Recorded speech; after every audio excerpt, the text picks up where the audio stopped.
Olá, queridos, graça e paz. Eis-me aqui novamente para que juntinhos possamos ah, refletir, né, na palavra do Senhor. E hoje ela se encontra em Samuel, né, que foi um grande profeta do Senhor, né, e sacerdote, né, muitos atributos teve Samuel. E no seu segundo livro, né, segundo livro de Samuel, no número 6, está escrito assim: Então disse o jovem que lhe dava a notícia: Cheguei por acaso à montanha de Gilboa. E eis que Saul estava encostado sobre a sua lança. E eis que os carros e capitões de cavalaria apertavam com ele.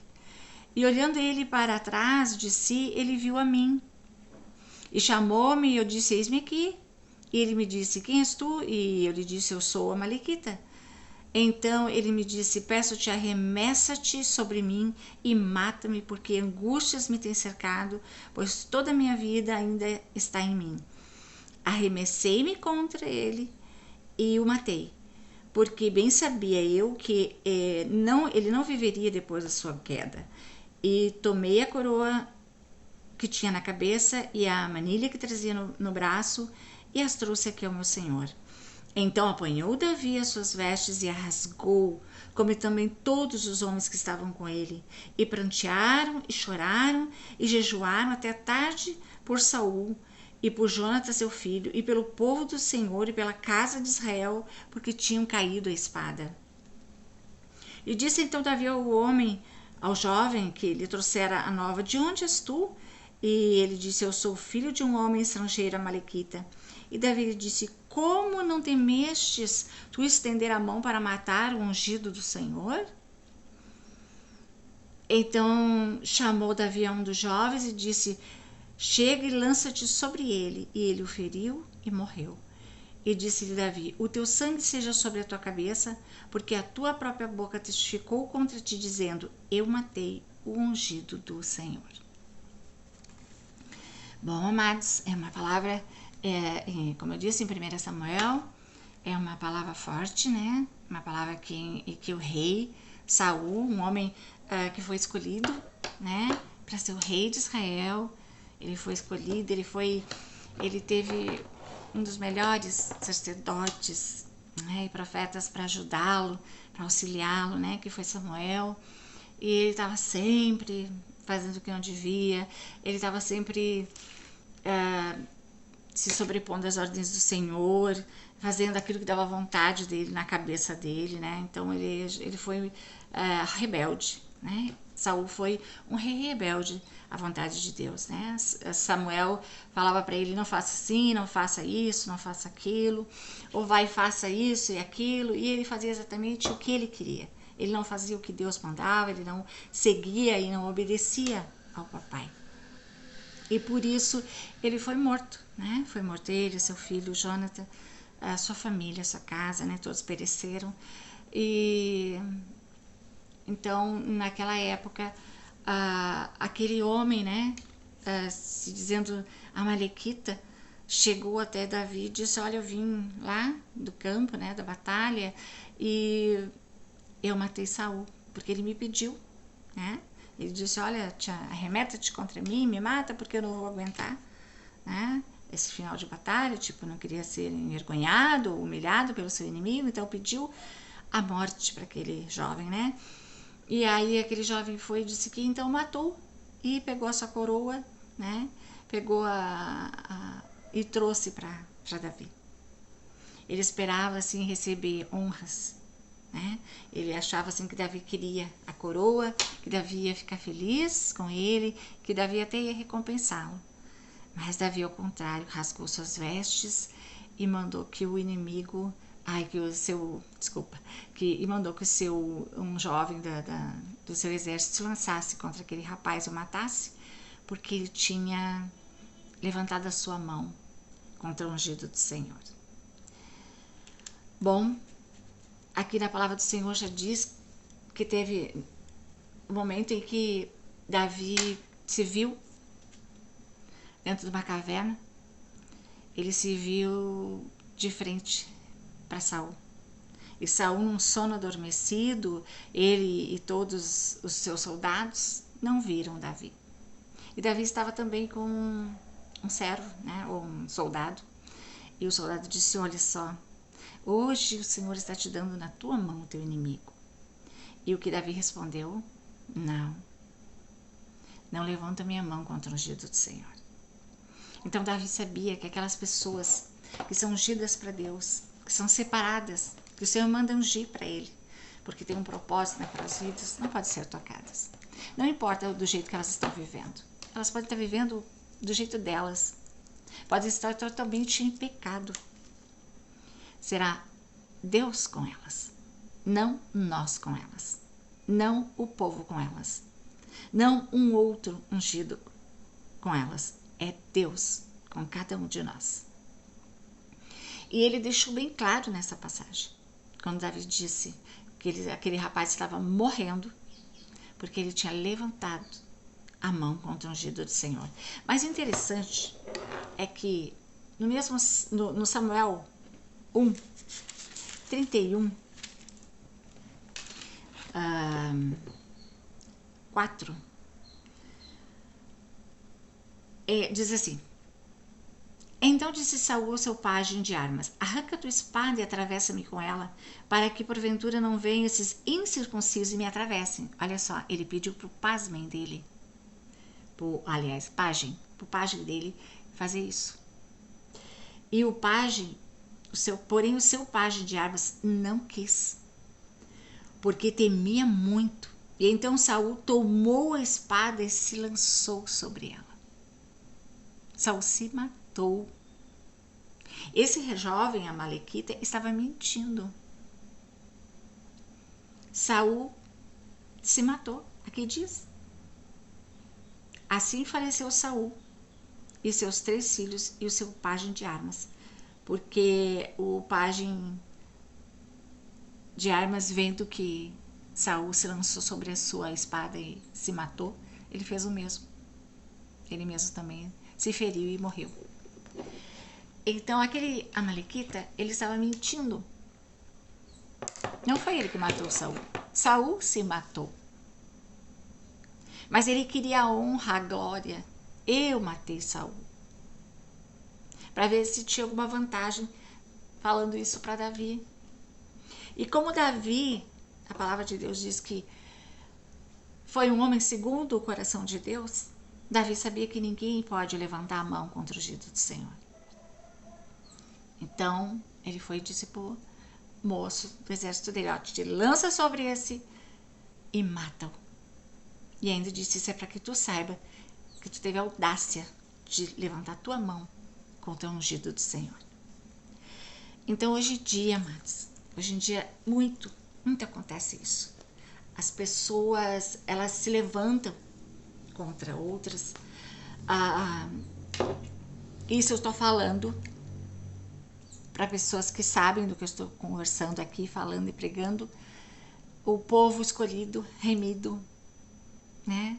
Aquele povo que sabe e conhece bem do que eu estou falando, das escrituras sagradas e do evangelho. Então, muitas vezes estão lutando entre si e lançam a mão. Lançam sua mão com mentiras, com calúnias, com invejas contra o ungido do Senhor. Não lançam propriamente a mão, assim como diz aqui, né, matando, mas tenta matar aquela pessoa espiritualmente, tenta acabar com o ministério daquela pessoa, tentam abafar aquele profeta, aquele ungido do Senhor, aquele que o Senhor escolheu para fazer a sua obra. Não importa onde, porque o Senhor, ele tem muitos meios de usar as pessoas como ele quer, do jeito que ele quer. E ele não tem que dar explicação para ninguém.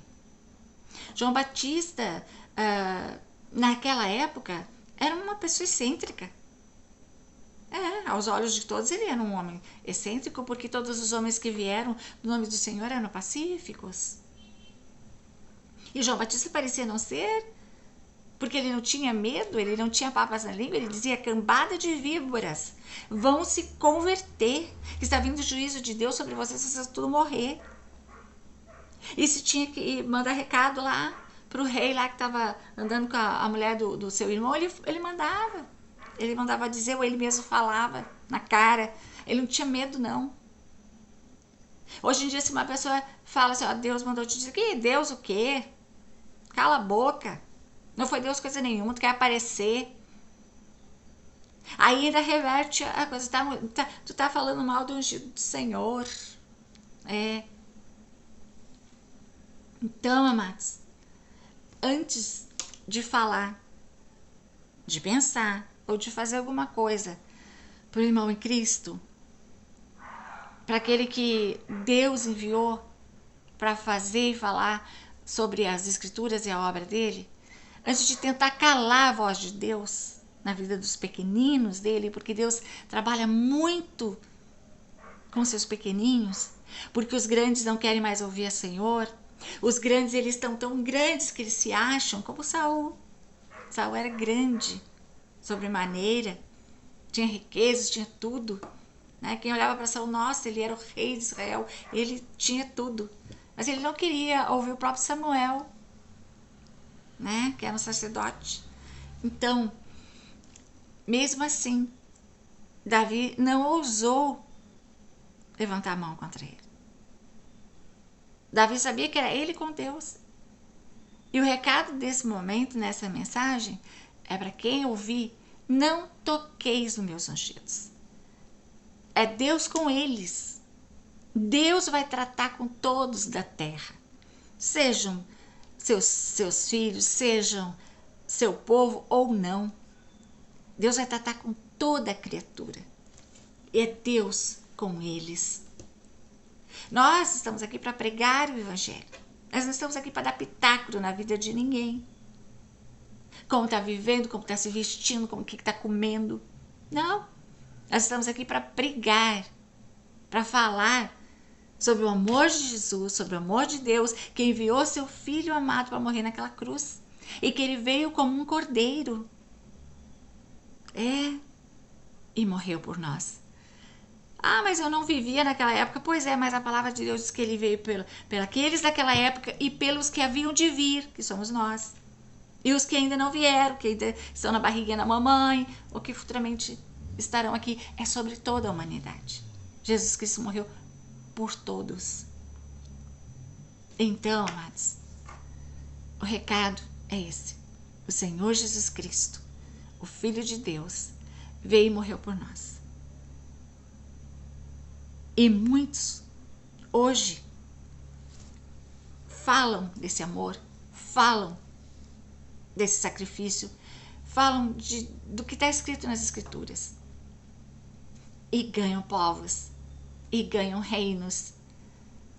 E outros são chamados para falar com o próprio povo e dizer: cuidado com as tuas obras, cuidado com o que tu está fazendo. Como é que tá as tuas vestes espirituais? Como que tá a tua mente? Teu coração tá no quê? Tá em Cristo que tá voltando? Ou tá nas coisas terrenas? Ou tá em posses? Em adquirir coisas? Tudo que ficar sobre a terra, a traça come. Mas a gente tem que juntar coisas que nos levam para o céu. Caráter, boa índole, coração bom, puro, quebrantado, contrito, perdoador, amoroso, caridoso. Tem misericórdia daqueles que precisam ter. E esses que o Senhor levanta para falar com esse povo de coração duro, que pensa que já está lá, que já ganhou a sua obra. Ah, minha obra já está feita. Eu estou aqui, eu sou o pastor, eu sou a pastora, eu sou isso, eu sou aquilo. A igreja é minha. Não, não é a igreja do Senhor. É a igreja do papai. As ovelhas são dele. Tu só está aqui para cuidar. O verdadeiro pastor é ele. Tu é só o ajudante do Senhor. O Senhor te deu esse cargo aí de ajudante de pastor, viu? Porque o verdadeiro pastor é o Senhor. Então, Não toca nos ungidos do Senhor. Ainda que tu ache eles pequenos. Ainda que tu ache que eles são menos que tu. Porque tu já tá aí, tu já ganhou a tua coroa da glória. Não, a coroa da glória é só lá no céu. Aqui na terra ninguém tem coroa, ninguém tem glória, não. A glória, a honra e toda a glória é do Senhor, aleluia. E quando nós formos para lá, Ele nos dará a nossa recompensa por termos sido obedientes aqui nessa terra. E para ti, que está caminhando, ouça a voz do Senhor. Não tenta bajular ninguém. Não tenta achar que através dos teus agrados para alguém que possa te elevar num cargo ou te favorecer alguma coisa. Não tenta te aproximar com bajulamentos, com bajulações, com agrados, ainda mais se forem mentirosos, como esse aqui mentiu. Ele mentiu para se chegar a Davi. Cuidado com mentiras, calúnias, invejas. É isso que o papai está falando para o seu povo. Se unam, grandes e pequenos. Se unam, vocês que pensam que são, com os que vocês pensam que não são. Porque olha, a palavra de Deus diz que o Senhor, Ele confunde. Ele confunde. Aqueles que pensam que são, Ele usa aqueles que vocês pensam que não são nada. Cuidado. Deus está mandando dizer que não é hora de separar. Não é hora de se achar. É hora de se juntar. O povo eleito do Senhor. E clamar e suplicar pelas vidas. Se santificar ao Senhor. Como disse Josué, santifiquem-se ao Senhor. Porque o Senhor tem grandes obras, tem grandes vitórias para nós. E Ele não poderá dar a vitória que a gente quer se não houver santificação. Se não houver amor de verdade. Aquele amor que Ele diz não fingido. Um amor puro. Um amor que vem do coração de Deus, que toca o nosso e a gente transborda. Amém, queridos? Eu espero que tenha conseguido dar o recado do coração de Deus para todos nesse momento, nessa mensagem. Porque o que Deus quer de nós é que sejamos bons e que, como igreja, venhamos nos unir e não batalhar um contra os outros. Mas o irmão está em pecado, vai orar por ele. Mas a irmã está usando uma roupinha assim, assado, vai orar por ela. Mas a irmã fez uma tatuagem, vai orar por ela. Mas o irmão botou um piercing, vai orar por ele. Então é juiz. Deus não te chamou como juiz para estar sentenciando quem fica, quem vai, quem desce, quem não desce. O Senhor é que faz isso. Ele nos usa para falar com as pessoas? Sim, mas não para mim julgar e para dizer, mas eu como igreja posso julgar. Sim, você pode julgar. Pode julgar, sim, está errado. E eu vou orar por ele. Eu vou orar por ela, porque eles estão errados. E não ir para as redes sociais atirar pedra nos ungidos do Senhor. Cuidado, gente. Cuidado. O povo de Deus tem discernimento. Vocês não são iguais. O povo de Deus, o povo santo escolhido, remido, aquele que levantou a mão e escolheu e aceitou o Senhor Jesus como seu Senhor e Salvador, ele tem obras diferentes do da terra, do ímpio que não conhece as Escrituras. Ele tem maneiras diferentes, ele toma decisões diferentes, ele vive diferente, ele fala diferente, ele é diferente, por isso que diz, vocês são o sal da terra, a luz do mundo. Não somos iguais. É melhor. Não sou melhor que ninguém. Mas tenho o discernimento do que eu devo ou não vou fazer. O que eu posso ou não posso. Por isso que a palavra diz, eu posso todas as coisas, mas nem todas me convêm. Então, o cristão, aquele que conhece as Escrituras porque lê, porque pratica ela, sabe do que eu estou falando. Amém, queridos? Eu creio que eu tenha deixado o recado do coração de Deus para todos nós nesse momento. E que a graça e a paz do Senhor Jesus continue sobre nossas vidas. Amém, amados?